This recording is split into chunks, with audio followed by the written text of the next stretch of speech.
नमस्कार, स्वागत है आप सभी का। आप देख रहे हैं समाचार। मैं हूं अजय मिश्र। शुरुआत करते हैं हेडलाइंस के साथ। बिहार में महागठबंधन में सीट बंटवारे की लड़ाई कुर्ता फाड़ तक पहुंची। सीटों पर फंसे पेंच पर आरजेडी ने कांग्रेस को दी नसीहत। जदयू ने कहा पूरी तरह निश्चय विहीन और नेता विहीन है विपक्ष।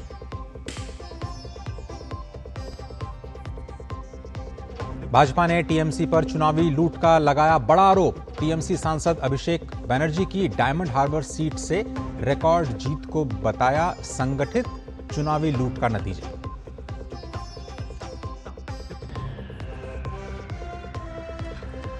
चंद्रयान 2 ऑर्बिटर ने हासिल की बड़ी उपलब्धि। इसरो ने किया सूरज से निकलने वाले कोरोनल मास इंजेक्शन के चांद पर पड़ने वाले प्रभावों का पहली बार अवलोकन।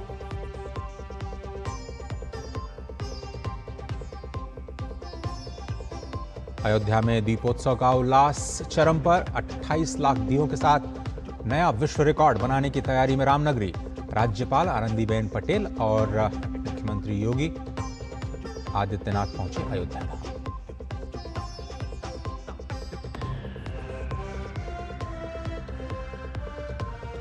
और पर्थ वनडे में भारत ने ऑस्ट्रेलिया के सामने जीत के लिए रखा 131 रनों का लक्ष्य। बारिश की वजह से मुकाबला हुआ 26 ओवर्स का।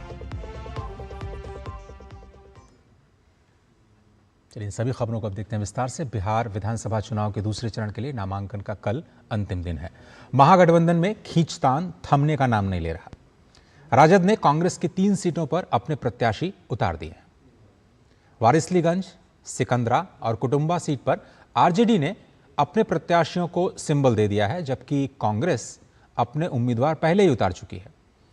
कुटुंबा सीट से कांग्रेस के प्रदेश अध्यक्ष राजेश राम कांग्रेस के प्रत्याशी हैं, जबकि राजद ने पूर्व मंत्री सुरेश पासवान को अपना सिंबल दे दिया है।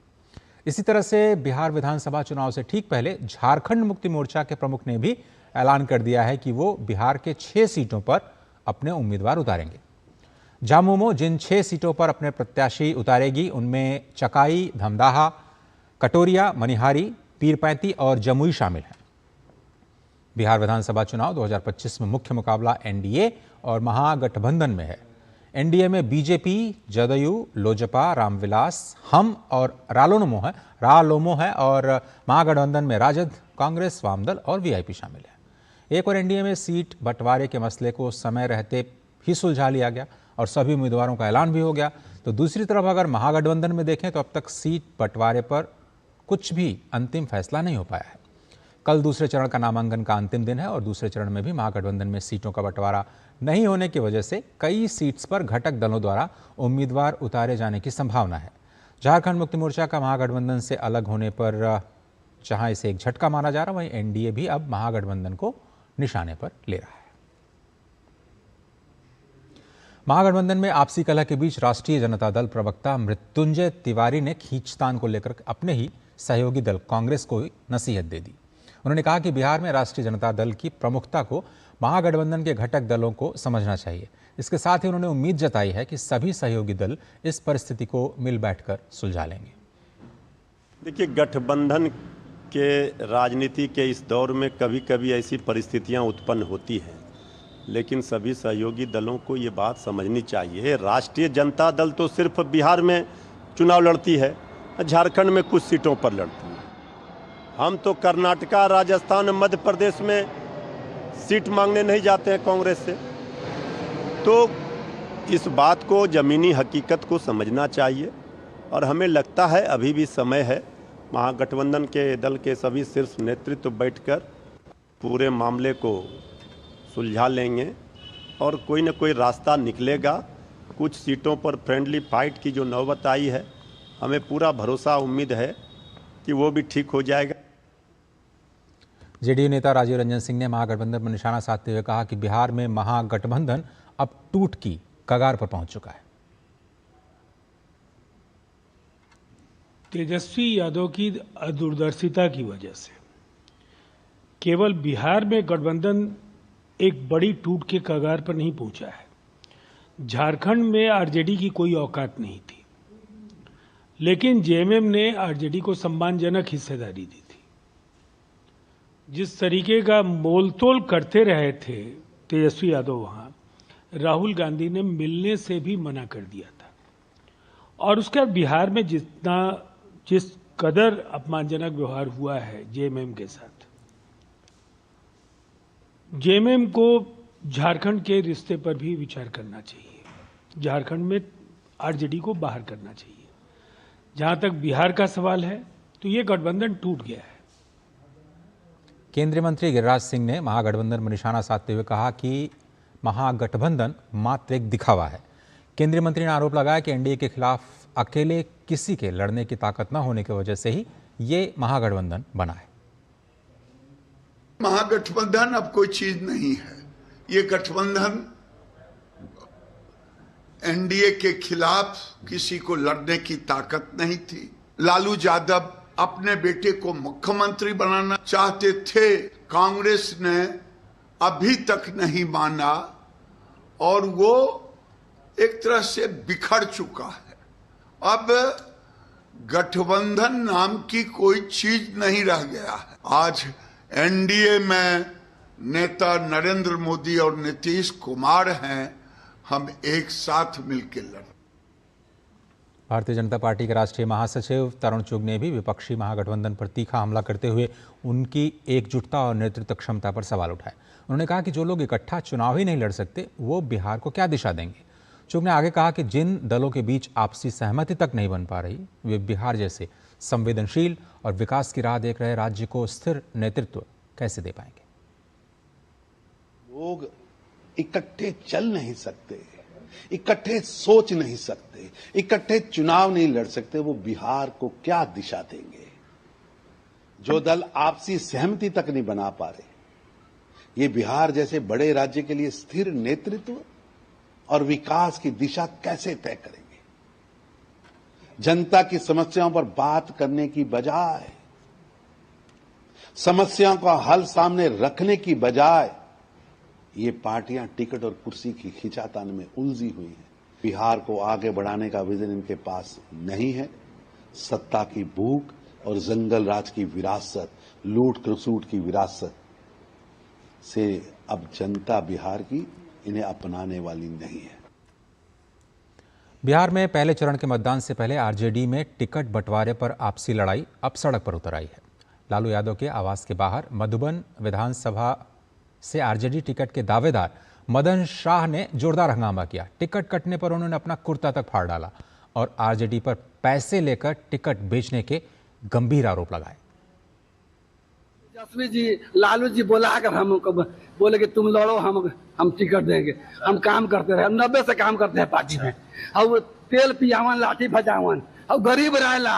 जमीन जो है ना 2 बीघा बेचे है 4 लाख रुपए काठा में, वह जमीन जो है 2 करोड़ रुपए काठा है। बाप रे बाप, बाप रे बाप। रोक क्यों रहे? हमसे लालू जी से बात हुई थी। लालू जी कहे थे कि तू लड़िए, मतलब तू लड़िए।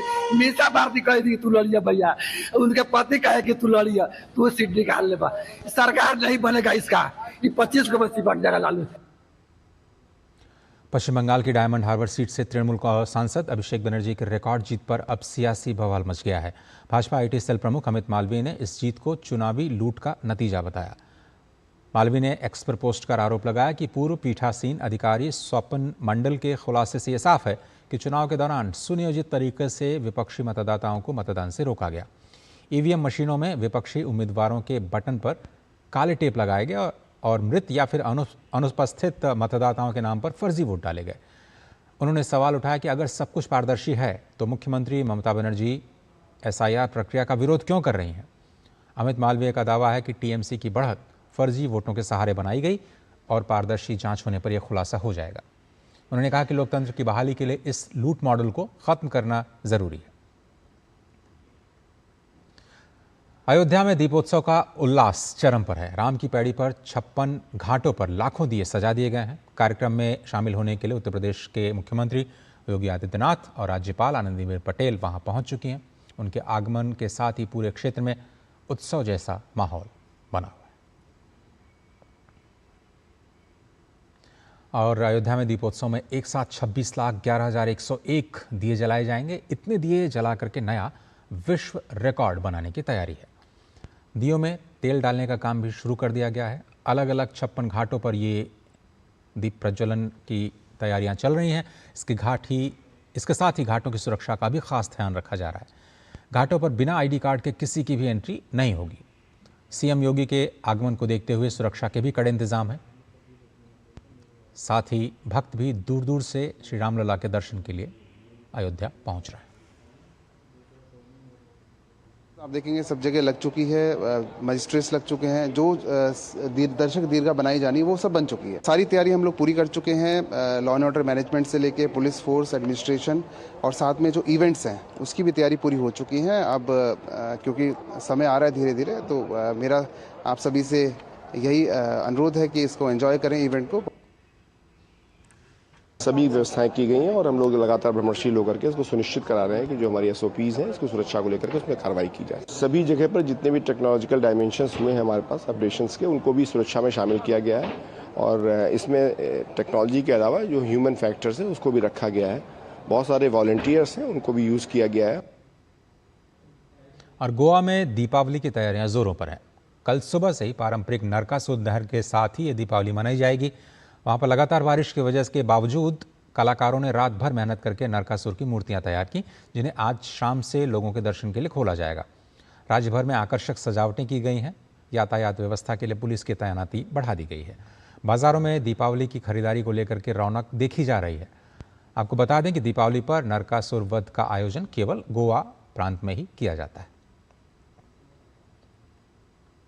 उत्तराखंड की राजधानी देहरादून में पहला धन्वंतरी महोत्सव का आयोजन किया गया, जिसमें राज्य के मुख्यमंत्री पुष्कर सिंह धामी ने वर्चुअल माध्यम से संबोधित करते हुए कहा कि आज के इस पावन अवसर पर प्रथम धन्वंतरी महोत्सव की उन्होंने शुभकामनाएं दी और बधाई भी दी। मुख्यमंत्री ने माणा गांव में स्थापित हर्बल वर्ल्ड हिमालय और धन्वंतरी धाम की सराहना करते हुए कहा कि यह धाम आयुर्वेद और प्राकृतिक चिकित्सा का पूरे विश्व का एकमात्र समग्र केंद्र है। यह धाम भारत की आरोग्य संस्कृति का जीवंत स्वरूप होगा। सर्वप्रथम आज के इस पावन अवसर पर आप सभी को प्रथम धन्वंतरी महोत्सव की बहुत बधाई देता हूं, शुभकामनाएं देता हूं। मुझे जानकर अत्यंत प्रसन्नता हो रही है कि यमकेश्वर के माला ग्राम में स्थापित हर्बल वर्ल्ड हिमालय श्री धन्वंतरी धाम आयुर्वेद और प्राकृतिक चिकित्सा का पूरे विश्व का एकमात्र समग्र केंद्र है। ये धाम भारत की आरोग्य संस्कृति का जीवंत स्वरूप होगा।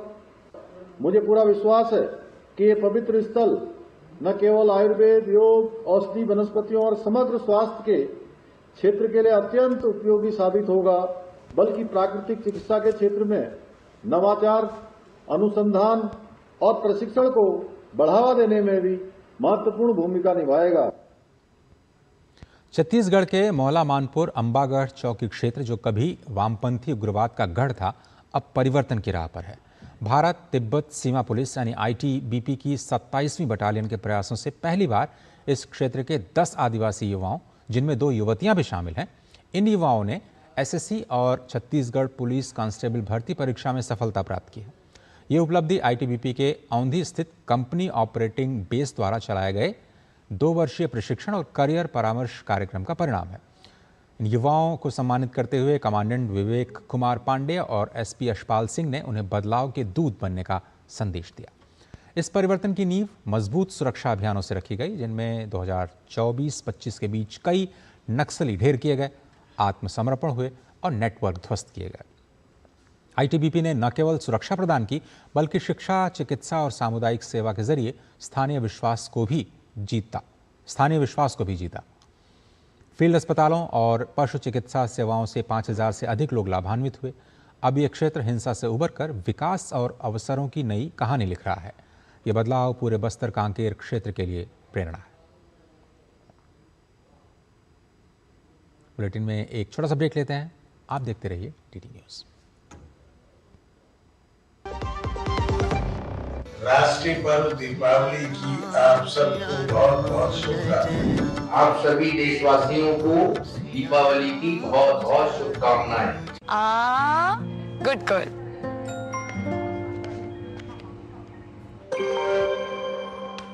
आगे सैलरी अब नए झुमके ना, पहले बचत, पहले झुमके। सुनो, हर महीने थोड़ा बचाओ और थोड़ा निवेश करो, और कुछ इमरजेंसी के लिए भी बचाओ ताकि रहो टेंशन फ्री। लेकिन झुमकों का क्या? जाती हो कि लगाओ इंजेक्शन। आरबीआई कहता है वित्तीय समझदारी समृद्ध नारी। मेरी पसंद, मेरी पसंद, मेरी पसंद, मेरी पसंद, हमारी पसंद, हम सबकी पसंद। मजबूत देश का मजबूत सरिया हो गया स्टील। स्वागत है आप सभी का। आप देख रहे हैं समाचार और बात जीएसटी बचत उत्सव की।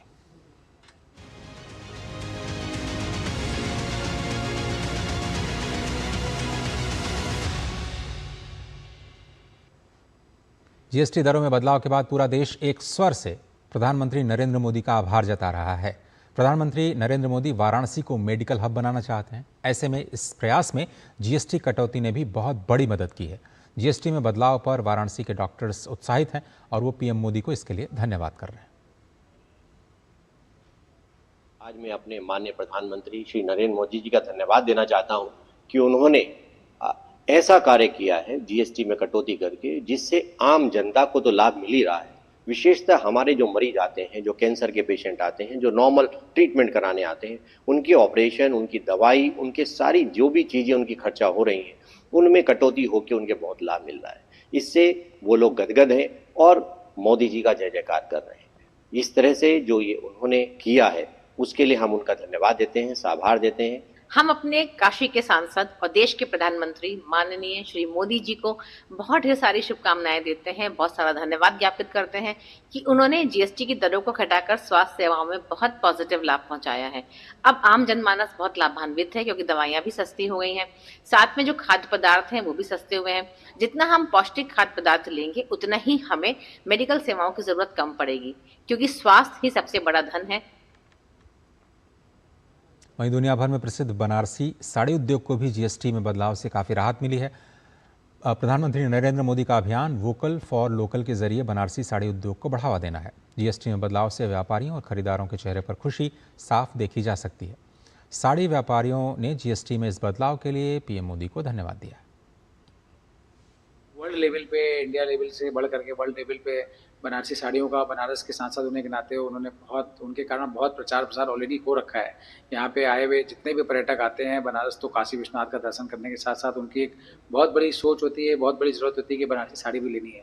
तो अभी हमारे पास जो कस्टमर आ रहे हैं उनकी बातों से मुझे लगता है कि जैसे एक फीलिंग आती है उनको कि बहुत सस्ती हो गई है। तो जीएसटी में बदलाव जो आया है, हमको लगता है कि फैब्रिक में कई चीज़ों में बदलाव आया है, तो जीएसटी कम होने से हमको लगता है कस्टमर बहुत खुश है।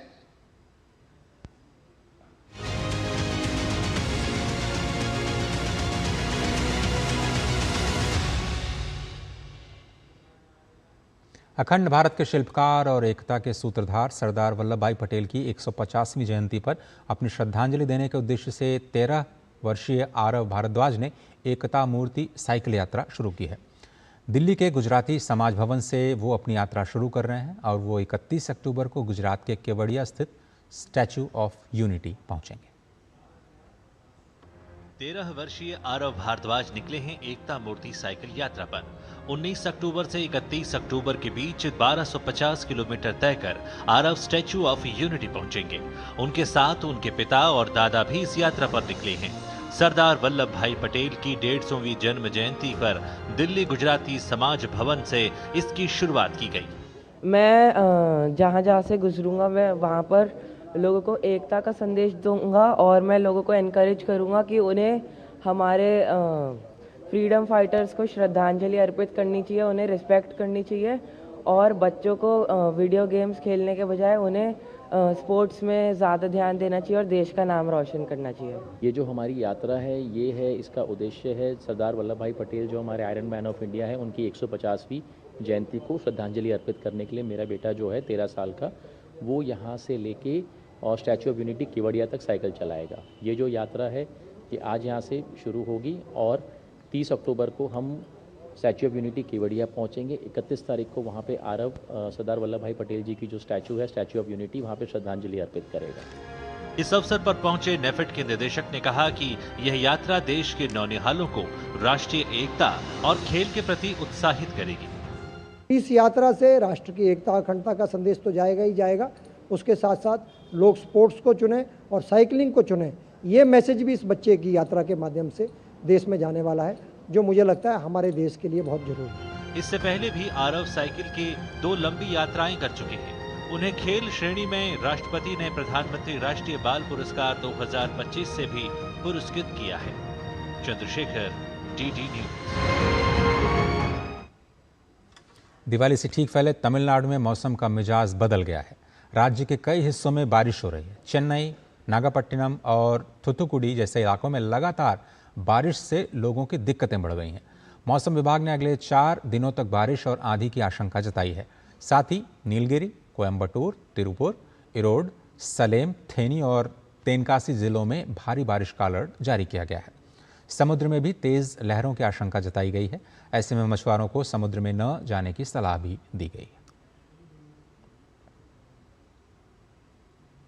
भारत और ऑस्ट्रेलिया के बीच 3 मैच की वनडे सीरीज का पहला मुकाबला आज से पर्थ के मैदान पर शुरू हुआ।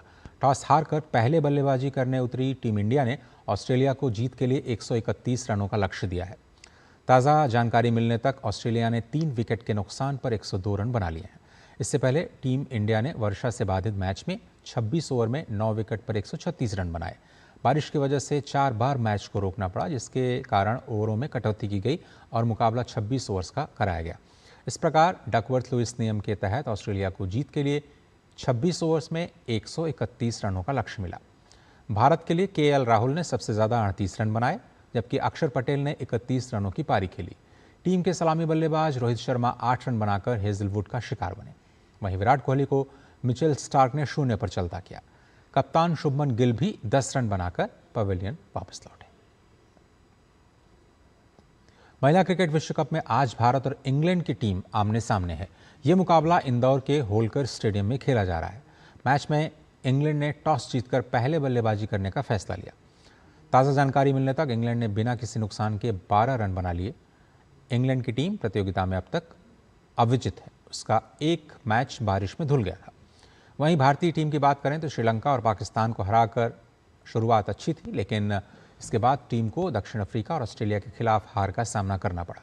ऐसे में अब सेमीफाइनल में पहुंचने की उम्मीदों को बल देने के लिए भारत के लिए ये मुकाबला बेहद अहम है। फिलहाल समाचारों में सिर्फ इतना ही। दीजिए इजाजत।